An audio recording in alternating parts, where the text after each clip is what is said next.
Hi everyone, what is up? It is Jolene from sunshinediary.com and I am so glad to have you back with me for another video.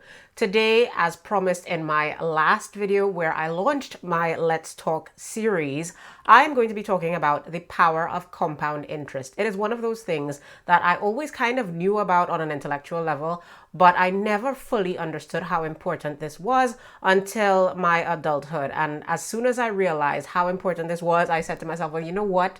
It is important for me to share this. And I started telling everyone how they could use the power of compound interest to their advantage, but also how compound interest can be something that works against you if you're not careful. Now, before I go any further, I just want to make it clear that I am a YouTuber, I am a lecturer, I am a conference interpreter, I am an aspiring author, I am a lot of things, but I am not a financial advisor, I am not a lawyer. Please make sure to listen to what I say, but make your own decisions based on your own research, and do consult an expert if you need any guidance. Don't take your guidance from YouTubers. I am just here because I'm somebody who likes to share the things that I have learned here on the internet and the things that I have learned through my own experience. I like to tell people what's working for me because I think that knowledge is something that you don't lose by giving it away.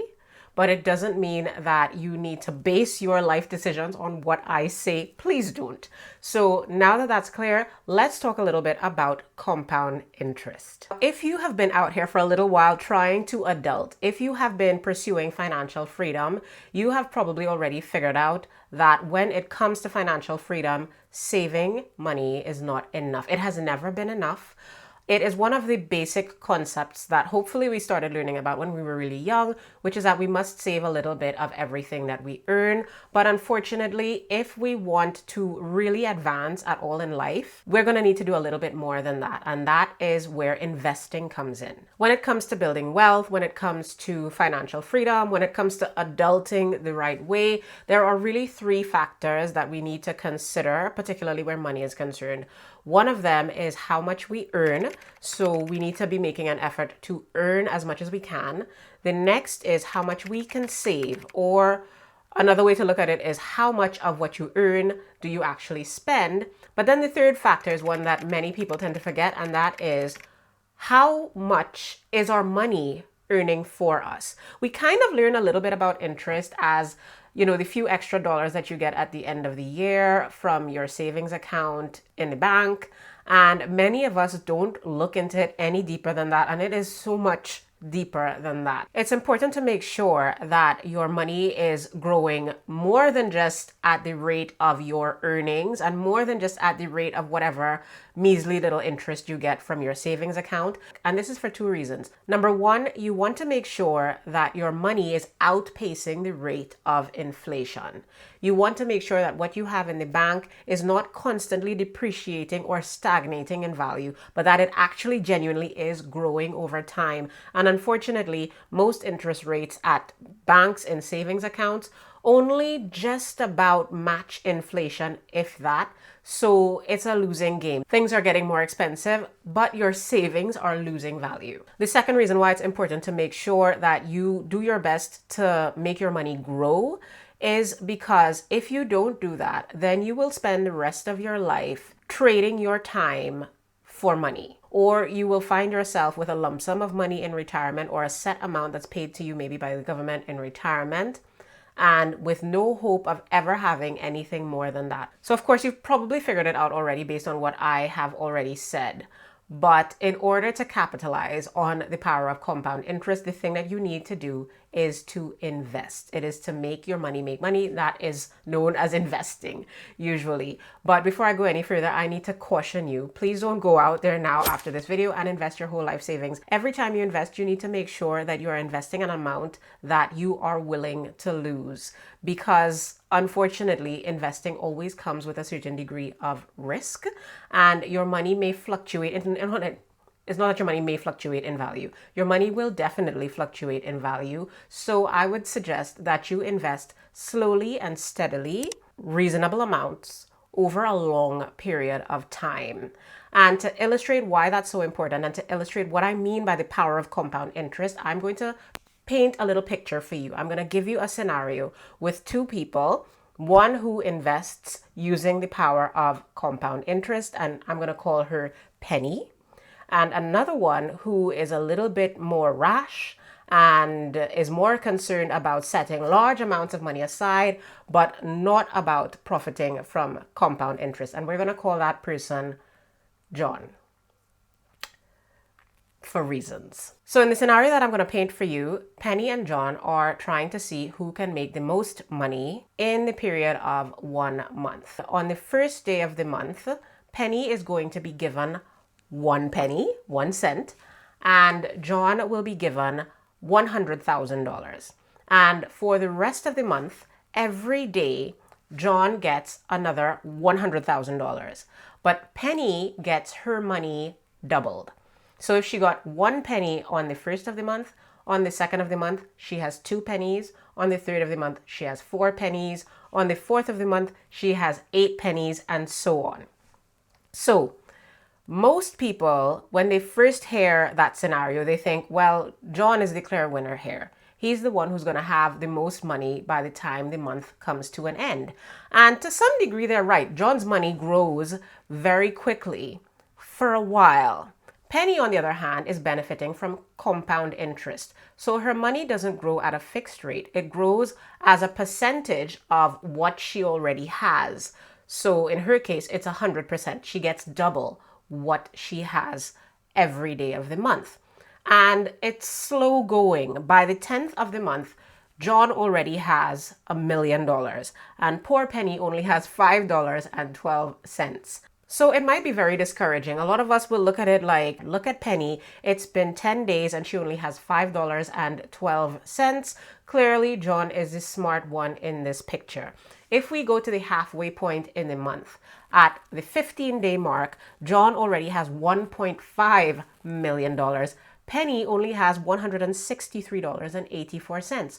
So yet again, you're telling yourself, I need to be able to earn enough to set aside $100,000 every day, or I will never be able to grow and to achieve what John is achieving when it comes to my finances. Let's move on. By the 19th of the month, we find that John almost has $2 million. And Penny, she's only now starting to have any kind of real sign of progress. Here she has $2,621.44 when she started with 1 penny. So, okay, she's doing well, but she is still far, far behind John. And you're all thinking to yourself, well, okay, this is a failed example because she is never going to catch up to, he already almost has 2 million. And in fact, the very next day, on the 20th day, John hits the $2 million mark, while Penny is only at $5,242.88. But hold a second, listen to what happened there. On the 19th, she had 2,600. On the 20th, she had 5,200 and something. So clearly, her money is growing really fast. On the 19th, John had almost 2 million, and on the 20th, he had 2 million. So hopefully you're kind of already seeing how this works and what it's going to look like in the end. By the 24th day of the month, John has $2.4 million and Penny has $83,886.08. If you think about it, finally on the 24th day of the month, Penny has almost the same amount that John got on day 1. But let's continue. Let us get to the 29th. The month is almost over. John has been racing ahead of Penny, and Penny has just been diligently doubling her money regardless of what it was. When she had $5, she doubled that.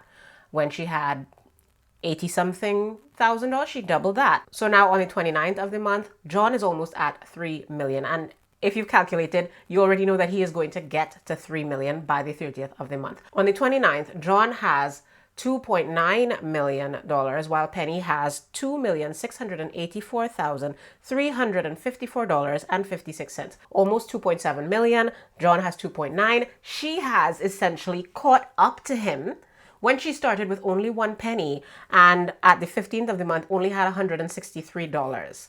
This is how amazing compound interest is. But what's even more amazing is what happens the next day. Because what happened to John when he had 2.9 million? What happened was that he added 100,000 to that amount to net him 3 million at the end of the month. But what happened to Penny, who had 2.7 million? She doubled her money as she was doing every day of the month. So on the 30th of the month, Penny actually has $5,368,709.12. Penny has 5.3 million and John has 3 million. So that is an example. I know I've gone into way too much detail about it, but hopefully it really illustrates to you how powerful compound interest is. But there are a few things that I want you to take away from this whole scenario, from that whole illustration. The first thing that I want you to take away from this is the value of doing something steadily and consistently over a long period of time. If Penny had stopped at day 15, the outcome would have been pathetic. The real value here is that she stuck in for the long haul and kept doubling her money. It's important that when you are trying to capitalize on the power of compound interest, you start young. If you start saving for retirement and investing your money when you're 20, you have much more time in the market than somebody who starts at 35. That extra 15 years makes a huge difference. You can see how the final 5 days of the month made such a big difference for Penny and John. On the 25th, Penny had $167,000. That is literally not much more than John had on day one. But only 5 days later, she had outpaced him and her money was now more than what he had. So we've all heard the saying, slow and steady wins the race. There is another saying that pertains to investment that a lot of people say. It is time in the market is more important than timing the market. So it's not about trying to buy stocks or index funds or anything when the values are very low and hoping that the market is going to increase, or it's not about doing anything. It's about continually investing a little bit over a long period of time. The other thing that I want you to take away from this video is how important it is to start now. Start where you are. Use what you have. Do what you can. Stop waiting to have $10,000 to buy stocks. Stop waiting to have $50,000 to invest in property. Stop waiting until you're ready or you're able to make some sort of grand gesture. Start with a penny. Start now. It's important because that's the only way that you get your full 30 days. The third thing that I want you to take away from this whole video is the fact that compound interest can also work against you. In the scenario that I painted, John got $100,000 on day one and Penny got 1 penny. But we could also play that scenario differently. We could say to ourselves that John borrowed $100,000 and Penny borrowed 1 penny. But if Penny's rate of interest was 100%, unfortunately, you're never going to have an interest. Well, I hope you will never actually have to pay that kind of interest on any loan. But it's just to explain with compound interest, if Penny had the same rate of interest on her loan, she would have borrowed 1 penny on day one and had to reimburse more than $5 million after a month from having 1 penny.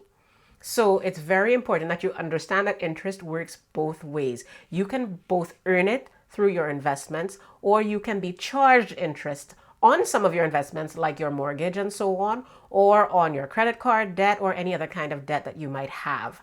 So be very, very careful when you are getting yourself into a position where you have interest to pay on something. Pay that off as quickly as you possibly can, because as you can see, it's really a matter of time. The longer you wait and the slower you pay that, then actually the more you end up paying at the end of the day. Finally, before I wrap up this video, I want to talk about something that really stumped me when it came to investing. You hear it all the time, you have to invest, but nobody ever tells you how to actually start. So I want to kind of give you some direction where that is concerned. I feel like some of you might actually have a lot more information and better information than I do. And if you do, please don't hesitate to share what you know in the comments below. Make sure that your knowledge can benefit a whole lot of other people. I want to guide you in a direction. In case you haven't thought about this, one of the first places that you could actually check is your actual bank. Some programs have a minimum amount for investing, but that just means that if the minimum is high and it's not an amount that you're willing to lose, then it's not the program for you and you keep shopping around. What I actually did when I wanted to first dip my toe into investing is I started investing on the platform Revolut, which is like an online bank, a digital bank. It really allowed me to start playing with stocks for the first time, get a feel for it. Then I started investing in crypto. And one thing that is accessible to most of us are robo-investing apps like Revolut. Well, Revolut is more of a bank. It's not an app for robo-investing specifically, but you have other ones that are specific to robo-investing, such as Webull. There are more. If I think of any more, I will leave them here for you. But there are so many apps that you can download and start investing from your phone. So that is a great way to start. The more you get into it, the more information you get on it, and the bigger and better you can build your investment portfolio. But if you take anything away from this video, it is that the smart thing to do is probably to start now if you haven't started already. With that said, I am so glad that you have stuck around until the end of this video. Please make sure to give it a thumbs up. That is absolutely free. It helps my channel tremendously. Share this video if you think it can be useful to anyone, maybe someone you know who is just starting to work and who still has a lot of time to make the right choices. Although I should say it is never too late to make the right choice and to get in on the game when it comes to investing. But yeah, maybe you know someone who can benefit from this video. In that case, absolutely, please do share it. Subscribe if you are not already subscribed, and make sure to click the notification bell so that you can see all of my videos in this Let's Talk series where I share the wisdom that I am developing through time, through experience, and from the internet. The last thing that I have to do is thank you so much for having watched this video. I really hope that I'm going to see you in my next one. Bye.